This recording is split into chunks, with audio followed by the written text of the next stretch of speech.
Imagine yourself standing at the entrance of an ancient tomb that has been sealed tight for 3,000 years. Dust and darkness surround you, and the air feels heavy with mystery. You are about to uncover the secrets of one of the most powerful and legendary kings in history, King Solomon. His tomb, shrouded in legends, has been lost to time and debated for centuries. As archaeologists prepared to enter, they were filled with a mix of awe and fear. King Solomon was famous for his unmatched wisdom, the grand temple he built in Jerusalem, and tales of incredible wealth that seemed too extraordinary to believe. His life and legacy were larger than life, and now, after thousands of years, his final resting place was finally before them. As they stepped inside, they were stunned by the sight of strange symbols and writings all around. Some resembled ancient Hebrew, while others were completely unfamiliar. It was almost as if Solomon had left these symbols as a puzzle or a warning for anyone daring to disturb his peace. The eerie feeling made the hair on their arms stand up. It was a mix of realizing that no one had been here for millennia and the sense that the room held deep secrets. The tomb contained objects that were both grand and mystical, as though Solomon had carefully chosen them to be buried with him. As the archaeologists moved closer to the tomb, they felt the weight of Solomon's legend. Stories claimed that his treasures were endless and that his wisdom was beyond human understanding. But there were also darker rumors, whispers about him possessing a magical ring, the Seal of Solomon, which gave him power to control supernatural beings and communicate with animals. Some even said he knew rituals and spells that unlocked the secrets of the heavens. A team of scientists and archaeologists, led by Eodi Mizar from the Hebrew University of Jerusalem, discovered the location of Solomon's tomb in the city of David. However, before this, in 1986, Dr. Mizar made a significant archaeological discovery that she initially dated to the 9th century BCE. This discovery was a monumental gatehouse located about 150 meters north of the city of David in the Ophel area. At the time, Mizar did not have enough evidence to attribute the gatehouse to King Solomon and refrained from making such claims. In 2009, Mizar resumed her excavations at the Ophel site. With more findings and a better understanding of the structure, she re-examined the dating of the gatehouse. Based on the new evidence, she concluded that the gatehouse likely dated to the 10th century BCE, during the time of King Solomon. Why should we believe this archaeological discovery by Mizar? Dr. Mizar was a brilliant scientist who placed tremendous importance on the scientific method. As an archaeologist, one of her favorite mottos was, "We must let the stones speak." The late Herschel Shanks emphasized Dr. Mizar's qualifications in a 2007 Biblical Archaeology Review article, stating that no one would question her professional competence as an archaeologist. Dr. Mizar is often regarded as a biblical scientist, as she had no trouble incorporating the Bible into her science, in contrast to the great majority of scientists working today. The entire assemblage contained more than 30 bulli, and one of them attracted special attention.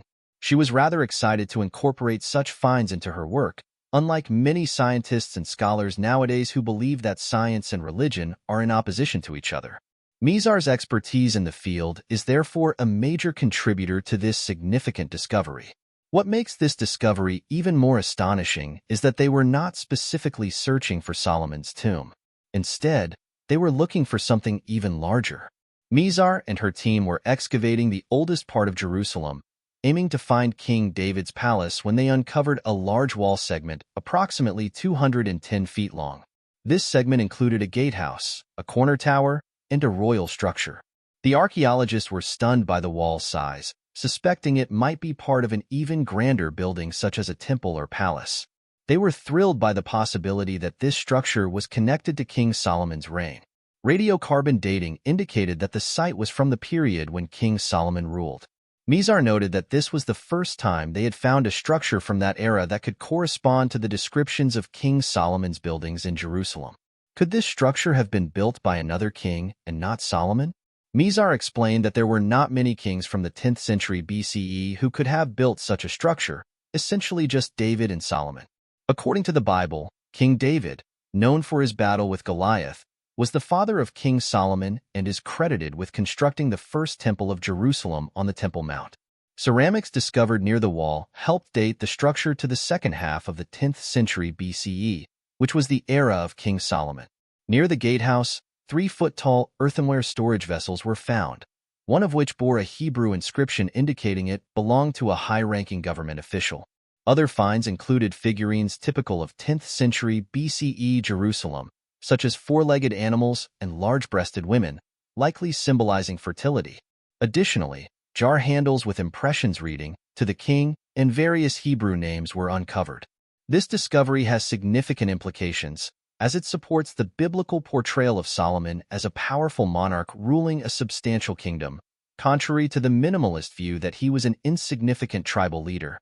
The city of David, named after King David, Solomon's father, is believed to be the oldest part of Jerusalem, situated just south of the modern-day Old City. This area is significant because it is thought to be the original settlement where King David established his capital after conquering Jerusalem from the Jebusites. Archaeologists have conducted extensive excavations in this area, uncovering many ancient structures and artifacts that shed light on Jerusalem's early history.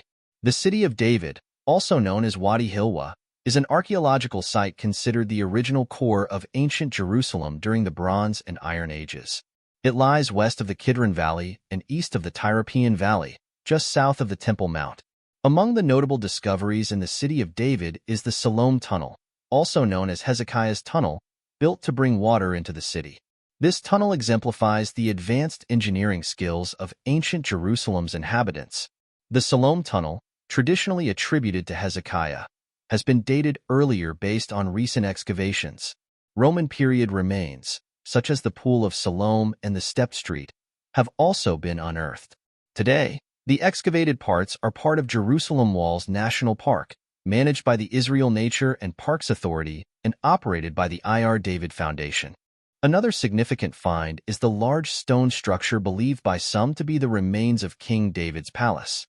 This massive building, if indeed connected to David and Solomon, highlights the city of David's importance as a center of power and administration during their reigns.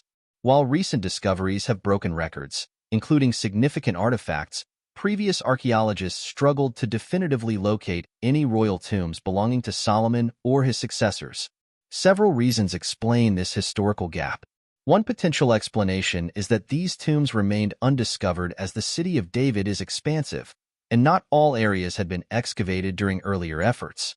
It's plausible that these tombs were still concealed underground, awaiting discovery. Another possibility is that the tombs may have been destroyed or heavily damaged over time due to Jerusalem's tumultuous history of wars and invasions. Ancient structures could have been buried beneath subsequent constructions. Despite the absence of royal tombs, the discoveries within the city of David were invaluable. They enabled archaeologists and scientists to reconstruct Jerusalem's history and the lives of its inhabitants during the United Monarchy. Each new find expanded our knowledge and clarified the past. Before the tombs were eventually located, numerous compelling theories, such as those concerning hidden chambers, abounded. Various theories existed about the location of Solomon's tomb. Some believed it to be beneath the Temple Mount, a site of immense religious significance for Judaism, Christianity, and Islam. Among Muslims, the Temple Mount is known as Haram al-Sharif, the noble sanctuary. It is believed to be the site where the Prophet Muhammad ascended to the divine presence during the miraculous night journey, riding a winged horse. This event is commemorated by the Dome of the Rock Shrine, one of Islam's architectural marvels. The Temple Mount has been coveted territory, occupied or conquered by various peoples, including the Jebusites, Israelites, Babylonians, Greeks, Persians, Romans, Byzantines, early Muslims, Crusaders, Mamluks, Ottomans, and the British. It has witnessed numerous significant historical events, possibly more than any other 35 acres worldwide. However, archaeologists have had limited opportunities to explore the site for physical evidence to distinguish legend from reality. The site remains an active place of worship, and the controlling authority, an Islamic council known as the Waqf, has long prohibited archaeological excavations, viewing them as desecration apart from clandestine. Surveys of cave systems and tunnels by European adventurers in the late 19th century and some minor archaeological work by the British from 1938 to 1942 during renovations of the Al-Aqsa Mosque have left the historical layers beneath the Temple Mount largely unexplored. Therefore, even if Solomon's tomb is there, it is very difficult to locate without proper investigation.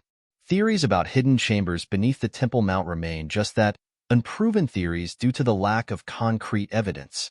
In addition, some historical accounts and traditions mention royal burials near or within the vicinity of the Temple Mount.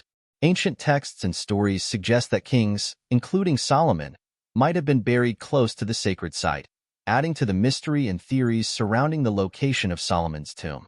One reason for believing Solomon's tomb could be near the Temple Mount is its connection to the First Temple, also known as Solomon's Temple, which was built by King Solomon and was a crucial place of worship for the Israelites.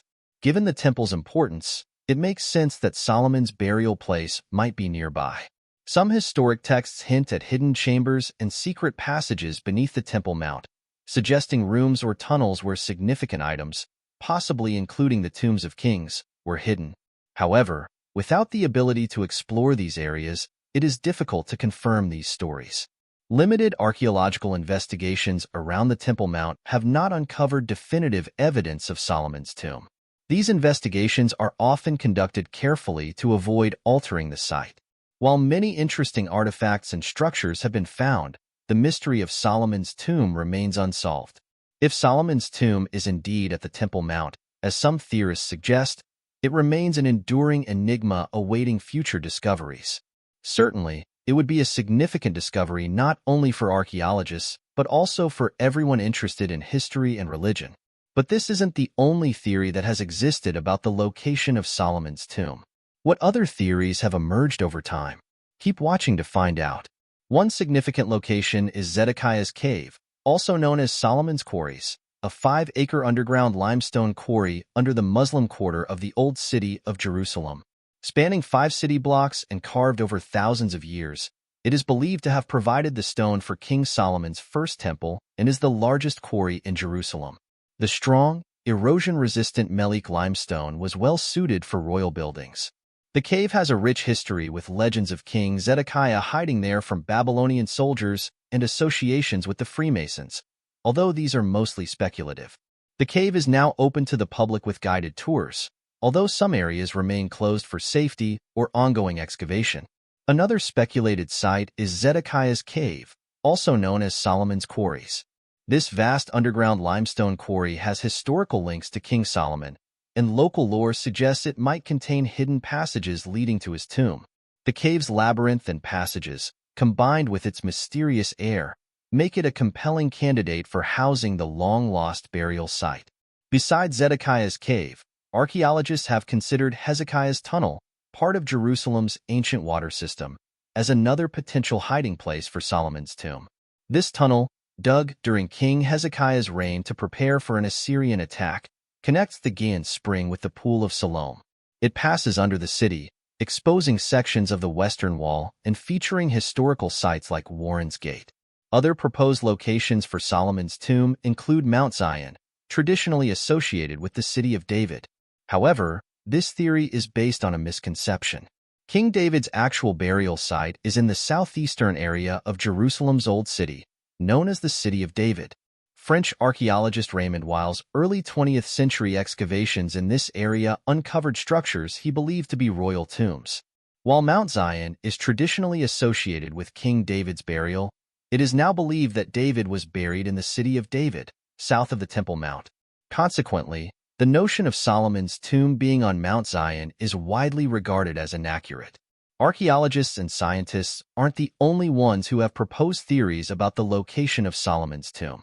Before its recent discovery, some scholars had suggested Mount Zion, a hill in Jerusalem traditionally associated with the City of David, as a potential site for the royal tombs of the Davidic dynasty, including Solomon. However, this theory is based on a misconception. The widely held belief that King David is buried on Mount Zion is inaccurate. In reality, King David was buried in the southeastern area of Jerusalem's real Old City, south of the Temple Mount, in an area known today as Ir David, the City of David. According to 1 Kings 2 verse 10, the Bible states that King David died and was buried in the City of David. It further states that David ruled over Israel for 40 years, including 7 years in Hebron and 33 years in Jerusalem. After that, Solomon ascended to his father David's throne and established his rule. Despite this, Zion appears in the Tanakh as a reference to ancient Jerusalem. During the Middle Ages, Byzantine pilgrims mistakenly identified the hill south of today's Old City's Armenian Quarter as part of ancient Jerusalem and named it Mount Zion. The city captured by David was actually on a lower hill to the south of the Temple Mount. This lower hill was the site of the Jebusite city, which became King David's capital and constituted the whole of Jerusalem for over 200 years until it gradually expanded westward to include the area known today as Mount Zion. The erroneous notion that King David is buried on Mount Zion persisted for centuries. During the 2nd century CE, Jerusalem was razed, Jews were banished, and the knowledge of King David's tomb's actual location was lost. The first clue to the royal burial site's location comes from the Bible, which states that King David, his son King Solomon, and the kings of Judah who followed for the next 150 years were buried in Ir David. This likely refers to a subsection of the modern-day area known as the City of David. In 1913, French archaeologist Raymond Weil excavated what he believed to be tombs in Jerusalem's City of David, possibly the royal necropolis of the earliest Old Testament kings. Some scholars have since disputed this claim, but archaeologist Jeffrey Zorn's examination of the evidence suggests Weil might have been correct. While King David's tomb has been mistakenly identified with a location on Jerusalem's Mount Zion since the time of the Jewish historian Josephus in the 1st century CE, earlier biblical references indicate that David and many other Old Testament kings were buried near the southern end of the City of David in ancient Jerusalem. But where exactly? Jeffrey Zorn believes we may already have the answer. Archaeologist Jeffrey Zorn believes these 2 quarried-out tunnels in the City of David may have once held the remains of the earliest Old Testament kings of ancient Jerusalem.